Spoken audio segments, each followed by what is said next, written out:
एक गांव में रतन नाम का अमीर युवक रहता था, जो दिन भर आवारा फिरता रहता था। एक दिन उसका भाई बिरजू उससे बोला, ये तुमने आए दिन क्या नाटक बना रखा है रतन? मैं कुछ समझा नहीं भैया। रतन, तुम पूरे 21 वर्ष के हो चुके हो। हमारा इतना बड़ा अनाज का व्यापार है, आखिर तुम मेरे साथ गोदाम में क्यों नहीं बैठते? भैया, ये मेरे खेलने कूदने की उम्र है, मेरा भी काम करने का बिल्कुल भी मन नहीं है। रतन, माँ और पिताजी के जाने के बाद तुम ही मेरी जिम्मेवारी हो। मैं नहीं चाहता कि तुम दिन भर ऐसे ही आवारा गर्दी करते रहो। कल को मुझे तुम्हारा विवाह भी करना है। सीधे सीधे क्यों नहीं कहते भैया कि माँ और पिताजी के जाने के बाद मैं आपको बोझ लगने लगा हूँ?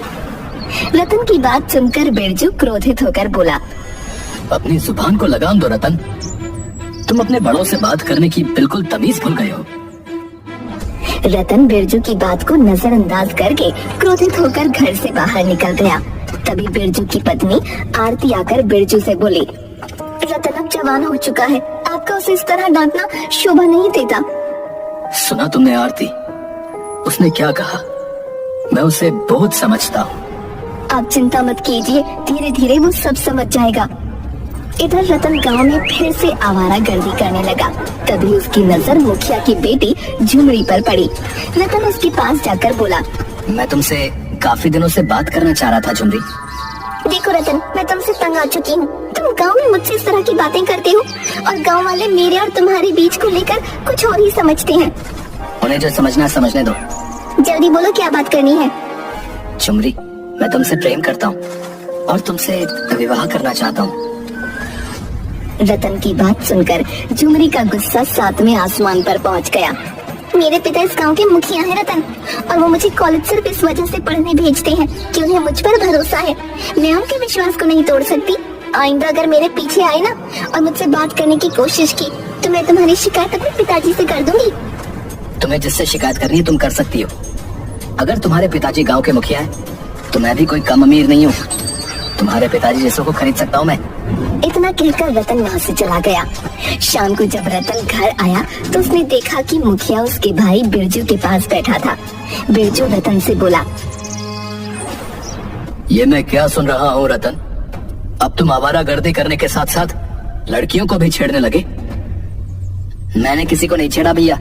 मैं मुखिया जी की बेटी से प्रेम करता हूँ, उससे विवाह करना चाहता हूँ। प्रेम करते हो? प्रेम शब्द का मतलब भी समझते हो तुम? तभी मुखिया बिरजू की ओर देखकर बोला, बिरजू, मेरा ख्याल है मेरे जाने के बाद तुम रतन को समझा देना। ये समझदार है, समझ जाएगा। नादानी में लड़के ऐसी गलतियां कर ही देते हैं। नहीं मुखिया जी, आज मैं फैसला करके रहूंगा। आज तो इसने हद पार कर दी है। इतना बोलकर बिरजू रतन से बोला, रतन, मैं तुम्हारा विवाह अगर मुखिया जी की बेटी झुमरी से करा दूं तो तुम उसे खिलाओगे क्या? तुम करते क्या हो? तुम्हारी महीने की आमदनी कितनी है? अपने भाई की बात सुनकर रतन का दिमाग पूरी तरह से खराब हो गया। भैया, मत भूलिए कि पिताजी ने अपने जीवन में बहुत सारा धन और संपत्ति बनाई है। उसमें से आधा हिस्सा मेरा भी है। जानता हूँ, लेकिन तुम्हारे जैसे नौजवान को जब पिता की संपत्ति और दौलत मिलती है ना, तो वो उसे मिटाने में ज्यादा दिन नहीं लगाते। क्योंकि तुम लोगों की बस यही समस्या है कि तुम मेहनत नहीं करना चाहते। आप क्या कहना चाहते हैं भैया? यही कि अगर पिताजी अपनी संपत्ति तुम्हारे नाम ना करते तो तुम भीख मांगने के लिए एक कटोरा भी नहीं खरीद पाते। पिताजी की संपत्ति की हक की बात करने से पहले एक बार ये तो सोच लेते कि पिताजी के काम में तुमने कितना हाथ बटाया है। बिरजू की बात सुनकर रतन क्रोधित होकर बोला, अगर ऐसी बात है तो मुझे पिताजी की संपत्ति भी नहीं चाहिए, नहीं मुझे ये घर चाहिए। मैं घर छोड़कर जा रहा हूँ। रतन, मेरी बात सुनो रतन। मुझे कुछ नहीं सुनना मुखिया जी। मेरे घर के मैटर में आप ना ही पड़े तो अच्छा है। इतना बोलकर रतन क्रोधित होकर वहाँ से चला गया। आरती बिरजू से बोली, ये आपने सही नहीं किया। आपको रतन से इतना कठोर रवैया नहीं अपनाना चाहिए था। नहीं आरती, अगर आज मैं कठोर रवैया नहीं अपनाता तो रतन के हौसले और बुलंद हो जाते। जो भाई अपने छोटे भाई को डांटते नहीं, वो अपने भाई के सबसे बड़े दुश्मन होते हैं। रतन क्रोधित होकर अपने गांव की सीमा से बहुत दूर एक दूसरे गांव की ओर चला गया। उसके पास खाने तक के पैसे नहीं थे। रतन भूखा प्यासा थक हार कर एक गांव की सीमा पर बनी झोपड़ी के सामने बैठकर रोने लगा। आज अगर मेरे पिताजी और माँ जीवित होती तो क्या भैया मेरे साथ ऐसा व्यवहार करते? मेरा इस दुनिया में कोई नहीं है। रतन नहीं जानता था कि झोपड़ी के अंदर कन्हैया नाम का उसका ही हम उम्र युवक रहता था। कन्हैया उस झोपड़ी के बाहर निकलकर बोला, कौन हो तुम और मेरी झोपड़ी के बाहर तुम रो क्यों रहे हो? मेरा नाम रतन है। अगर तुम्हें अपनी झोपड़ी के सामने रोने से ऐतराज है तो मैं कहीं और जाकर रो लेता हूँ। मेरा नाम कन्हैया है। लगता है दोस्त घर से काफी नाराज होकर आए हो और अंदर से काफी उदास भी हो और शक्ल से काफी भूखे भी लगते हो। मैंने सुबह से कुछ नहीं खाया और मेरे पास पैसे भी नहीं है, तो चलो मेरे साथ, मैं तुम्हें खाना खिलाता हूँ। रतन उसकी झोपड़ी की तरफ देखने लगा। मेरी झोपड़ी की ओर मत देखो, मैं तुम्हें यहाँ के अच्छे ढाबे पर खाना खिलाऊंगा। लेकिन तुम मुझे खाना क्यों खिलाना चाहते हो? मैं तो तुम्हें जानता भी नहीं। मेरा और तुम्हारा रिश्ता क्या है? दोस्ती? दोस्ती का, इंसानियत का, और इससे बड़ा दुनिया में कोई रिश्ता नहीं होता दोस्त। कन्हैया की आंखों में अपनापन देखकर रतन मुस्कुराते हुए बोला, ठीक है। कन्हैया रतन को ढाबे पर ले गया। रतन ने पेट भर खाना खाया। खाना खाने के बाद वो रतन के साथ झोपड़ी में बैठा हुआ था। तुम करते क्या हो कन्हैया? कुछ नहीं दोस्त, कुछ भी छोटा मोटा काम मिल जाए कर लेता हूँ। छोटा मोटा काम? अब कहीं तुम चोरी वगैरह तो नहीं करते? अरे नहीं नहीं, छोटा मोटा काम से मतलब है छोटी मोटी मजदूरी। अपनी झोपड़ी को देखकर ये तो तुम समझ ही गए होगे कि ये झोपड़ी एक गरीब की झोपड़ी है। बचपन में ही माता पिता छोड़कर चले गए, तब से मैं अकेला ही हूँ।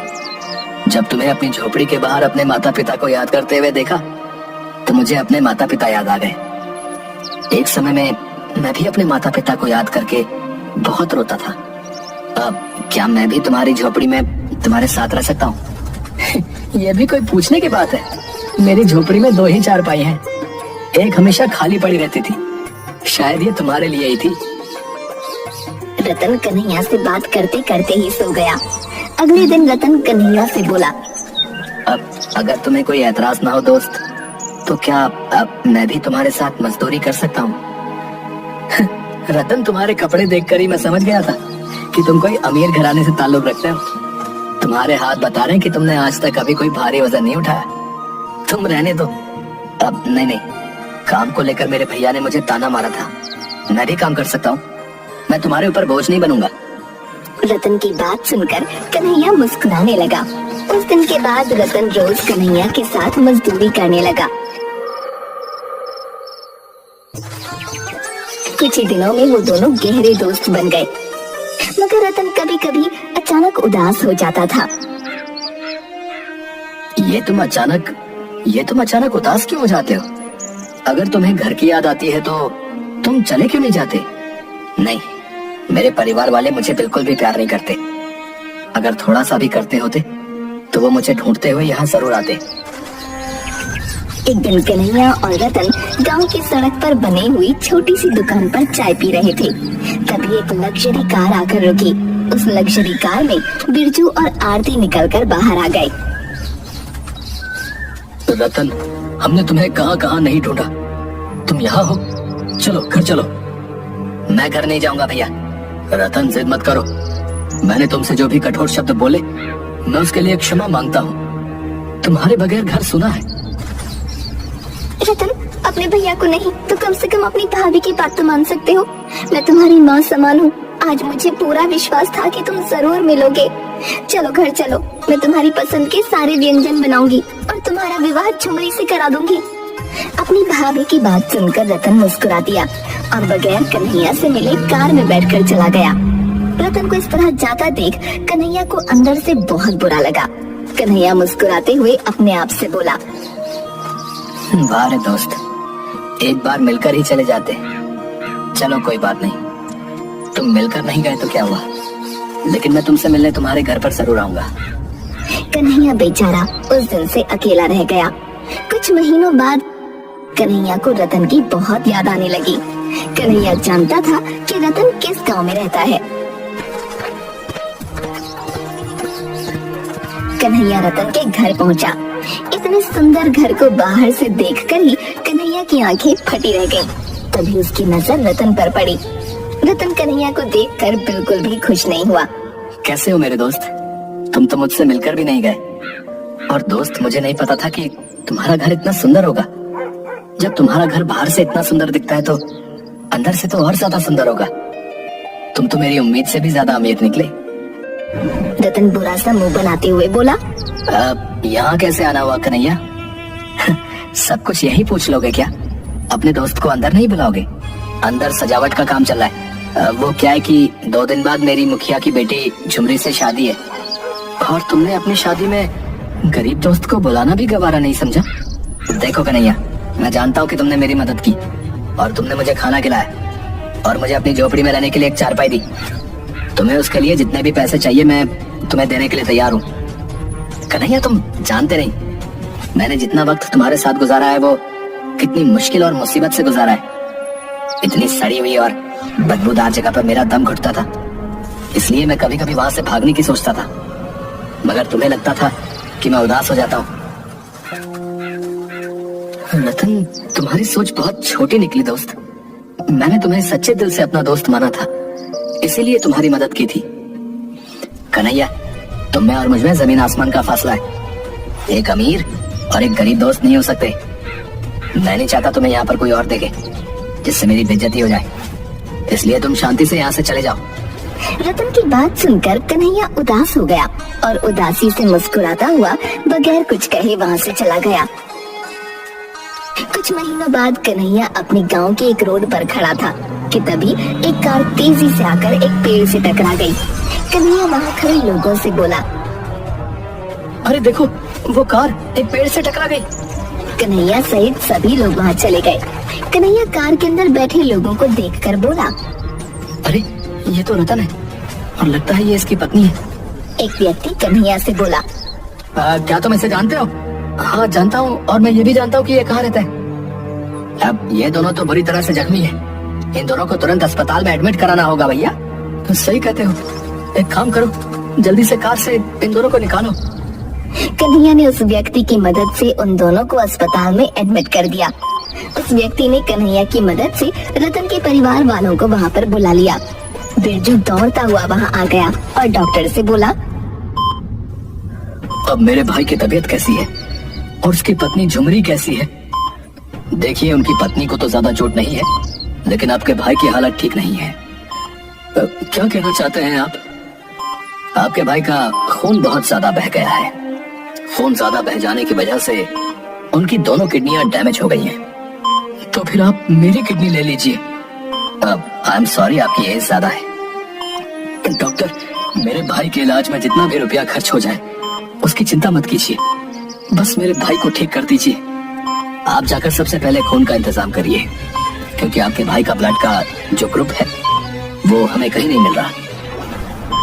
बिरजू पागलों की तरह खून का इंतजाम करने लगा, मगर उसे रतन के ब्लड ग्रुप का कोई ग्रुप नहीं मिला और हर किसी ने अपनी किडनी देने से मना कर दिया। कन्हैया चुपचाप डॉक्टर के पास आकर बोला, मेरा ब्लड ग्रुप चेक कर लीजिए डॉक्टर साहब। तुम कौन हो? रतन का दोस्त हूँ। डॉक्टर ने कन्हैया का ब्लड ग्रुप चेक किया। अरे वाह, तुम्हारा ब्लड ग्रुप तो रतन के ब्लड ग्रुप से मैच खा गया। डॉक्टर साहब, मैं अपनी किडनी भी डोनेट करना चाहता हूँ। क्या तुम इस बात को सीरियसली कह रहे हो? हाँ डॉक्टर साहब, रतन मेरा दोस्त है, उसकी नई नई शादी हुई है। मैं नहीं चाहता कि उसे कुछ हो जाए। जब रतन ठीक हो जाए तो मेरा मैसेज रतन तक आप जरूर पहुंचा दीजिएगा। बस मैं इतना ही चाहता हूँ। तुम बिल्कुल पागल इंसान हो। अरे बिरजू बहुत पैसे वाला इंसान है। उसे पता लग गया कि तुमने अपनी किडनी उसके भाई को दान दी है तो वो तो तुम्हें पैसों में तोल देगा। मुझे पैसे नहीं चाहिए, मैं दोस्ती के नाम को बदनाम नहीं करना चाहता। कुछ महीनों बाद रतन बिल्कुल स्वस्थ हो गया और ठीक होकर रतन मिठाई का डिब्बा लेकर डॉक्टर से मिलने अपने भाई के साथ उसके घर पर आया। भैया बता रहे थे कि उन्होंने आपसे बहुत पूछा कि मुझे किडनी किसने दान की है, मगर आपने भैया को नहीं बताया। हाँ रतन, क्योंकि जिसने तुम्हें किडनी और ब्लड डोनेट किया था उसने मुझे सिर्फ तुम्हें ही बताने को बोला था। मैं आपकी बात का मतलब नहीं समझा। उसने अपना नाम कन्हैया बताया था और मुझसे कहा था कि रतन जब स्वस्थ होकर आपसे किडनी डोनेट करने वाले का नाम पता करने आए तो आप उसे मेरा नाम बताना, और साथ ही साथ ये भी कहना कि असली दोस्त इसे कहते हैं। रतन से कहना कि अगर उसे दोस्त बनना है तो वो किसी गरीब को बनाए, क्योंकि गरीब ही मुसीबत में काम आते हैं। डॉक्टर की बात सुनकर रतन फूट फूट कर रोने लगा। वो बगैर देरी किए अपनी बाइक लेकर सीधे कन्हैया की झोपड़ी के पास चला गया, मगर उसने देखा उस झोपड़ी के अंदर कोई दूसरा ही व्यक्ति रह रहा था। यहाँ पर तो कन्हैया रहता था, कहाँ गया? कन्हैया तो यहाँ से 1 महीने पहले ही चला गया। क्या आप जानते हैं वो कहाँ गया? नहीं, उसने किसी को नहीं बताया, बल्कि उसने गांव में भी किसी को नहीं बताया कि वो कहाँ जा रहा है। हाँ, उसने कहा जरूर था कि कोई रतन नाम का इंसान पता करते करते यहाँ पर आएगा, तो उससे कह देना कि दोस्ती का असली मतलब यही होता है। वो भले ही मुझे अपना दोस्त नहीं समझता हो, लेकिन मैंने उससे सच्चे दिल से दोस्ती की थी। उस व्यक्ति की बात सुनकर रतन भारी मन से झोपड़ी के बाहर निकल आया और पागलों की तरह कन्हैया को ढूंढने लगा, मगर कन्हैया उसे आज तक नहीं मिला। कन्हैया रतन को दोस्ती का बहुत बड़ा पाठ सिखा गया था।